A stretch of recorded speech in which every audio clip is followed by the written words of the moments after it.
apelando un poco a... Odebrecht marca a Brasil evidentemente de manera transversal como lo planteaba Luis Rosales, pero acá en Argentina estamos también discutiendo el tema cuadernos. ¿Cuánto realmente se puede hablar de un paralelismo de lo que vive la política en Brasil y en la Argentina como crisis? Yo le pondría el paralelismo de la crisis económica. En Brasil en 2 años se destruyó 8 puntos del Producto Bruto Interno. Este año el crecimiento va a ser 0 directamente. Como decía Rolando recién, desde su salida claro. Se siente mucho el empobrecimiento general. Nadie discute que la corrupción tiene un peso importante a la hora de la conformación del voto, pero yo creo que la gente cuando tiene que pensar acerca de su elección, piensan fundamentalmente en quién le va a garantizar la posibilidad de desarrollar su vida con libertad y quién se la va a restringir. Claro.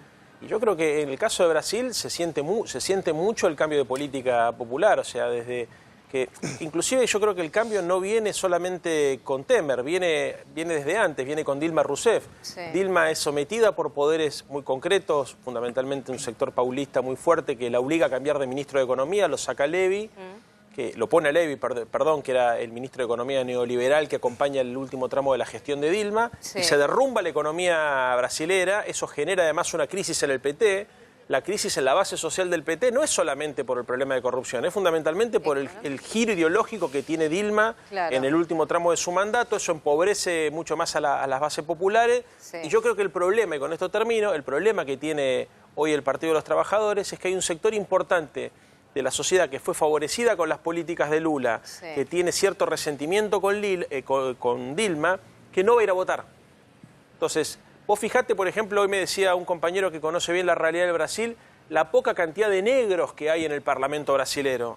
Y compararlo con la población de negros que tiene en realidad Brasil. ¿Qué demuestra eso? Que hay un sector importante de la sociedad que está absolutamente ajena a la política y que se siente traicionada por eso. Hola, ¿qué tal, Mariana? Bueno, ¿estamos viviendo algo como se vivió en Argentina o no? ¿Me remito a 2015 o no? ¿O estamos lejos? Yo creo que no es comparable el proceso brasilero y eventualmente el despliegue del PT con lo que sucedió en Argentina, mucho menos asimilar la suerte del PT con el Movimiento Popular Democrático en Argentina.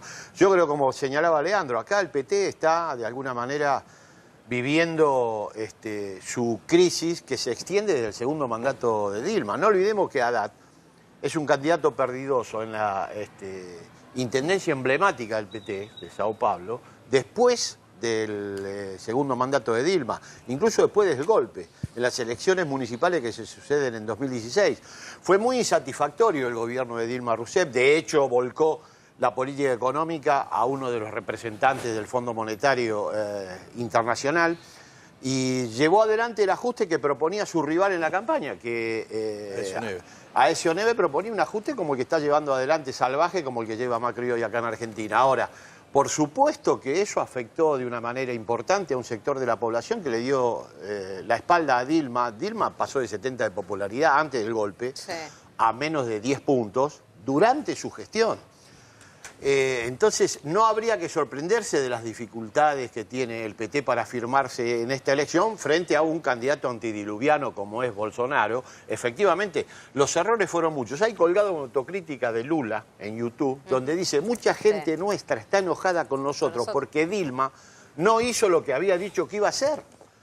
Es diferente la situación argentina porque Cristina Kirchner hizo lo que dijo que iba a hacer y en ningún momento torció el mandato que recibió de las urnas. Obviamente, el proceso es diferente, uno puede evaluar si estuvo bien, estuvo mal. Lo que no puede decir es que, a diferencia de Dilma, Cristina Kirchner se alineó con las corrientes neoliberales o lo que marcaba las tensiones de opinión pública y de los medios dominantes. Lo que puede asimilar un proceso Esa es la gran a otro diferencia y creo que el PT en esta elección está cosechando de alguna manera lo que sembró en el segundo mandato de Dilma. El candidato referente que no sea Cristina Kirchner, ¿le va a costar también instalarse? Si es un gobernador, si es algún dirigente que tenga menos conocimiento a nivel país. Bueno, sí, es evidente eso. Vos pensás que para ser candidato tenés que tener experiencia de gestión, tenés que tener volumen político, capacidad de coalición. Pero la mayoría serían gobernadores, digo, los que quieren ser candidatos a presidente. Gestión por ejemplo, tienen. No, hay muchos gobernadores muy exitosos que yo no le conozco la cara y soy diputado de la ciudad. Sí.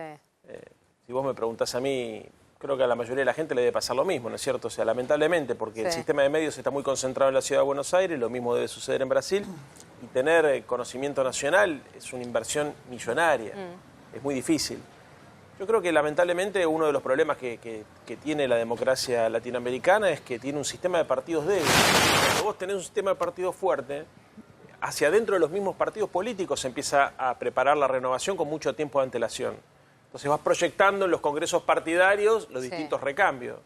En la Argentina el sistema de partidos se explotó en el 2001, se trató de reconfigurar después de la aparición tanto del kirchnerismo como del PRO, pero es una experiencia que quedó trunca. Ahora, el liderazgo de Lula es indiscutible. Vos fíjate la publicidad que veíamos recién. Sí. O sea, los tipos saben que la única chance que tienen de ganar la elección es lograr vincularlo a Lula, que está preso, con un candidato que seguramente era conocido en su sector, en San Pablo, pero que tenía dificultades para hacerse conocido en un país que es 10 veces más grande de lo que es la Argentina. Entonces yo creo que hay que analizar esto también, ¿no? Como temas pendientes, recién Rolo decía, bueno, se tiene que discutir en América Latina en serio un modelo económico productivo que nos permita salir, digamos, él hablaba del clientelismo o de otras formas de distribución. Yo creo que eso tiene que ver con la distribución del ingreso, pero igual coincide en ese déficit. Y también tenemos que discutir cómo le damos volumen a la democracia. Sí. Porque Bolsonaro es la consecuencia de que estamos viviendo una democracia de baja calidad, de muy baja intensidad política. Y estoy además percibiendo también que uno de los problemas que tienen la crisis de los gobiernos neoliberales es que una de las cosas que producen es el agujero negro de la democracia, que es el agujero de la antipolítica o de la no política. Entonces, además de proponernos discutir un modelo económico productivo, también tenemos que discutir y construir un modelo institucional de partidos políticos que permita darle racionalidad al debate y proyectar otros candidatos. Y asumir que todos los gobiernos son iguales, que el proceso desde el 83 a nuestros días es sin solución de continuidad, una defraudación permanente, yo no participo. No, Artemio, no son todos iguales. ¿Pero por qué, Artemio? No, mira, yo te lo planteo desde lo siguiente.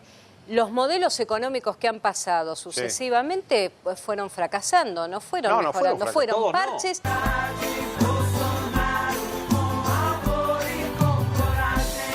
Brasil acima de todo y Deus acima de todo. Muito obrigado.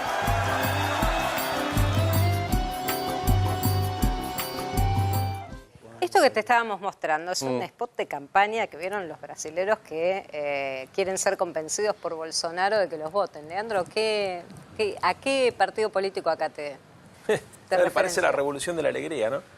Pero, a ver, es el grado de cinismo lo que me llama la atención. Porque atrás fíjate, no había negros en el spot. No. En segundo lugar, atrás de un mensaje de alegría, de optimismo, también se esconde un mensaje muy violento. Él es muy violento. Recordémosle a la gente que cuando votó por la destitución de Dilma, con Dilma en la Cámara, le hizo un homenaje al que la torturó a Dilma. Sí, me acuerdo. Entonces, yo a veces la pregunta que me hago es... Rolo. Un aporte, el jingle dice Brasil acima de todo, que es parecido al de Trump, que era America's First. Sí. Claro. Amigo primero. No, yo creo que lo que este tipo de liderazgo consigue es interpelar al ideal aspiracional de la sociedad de su tiempo.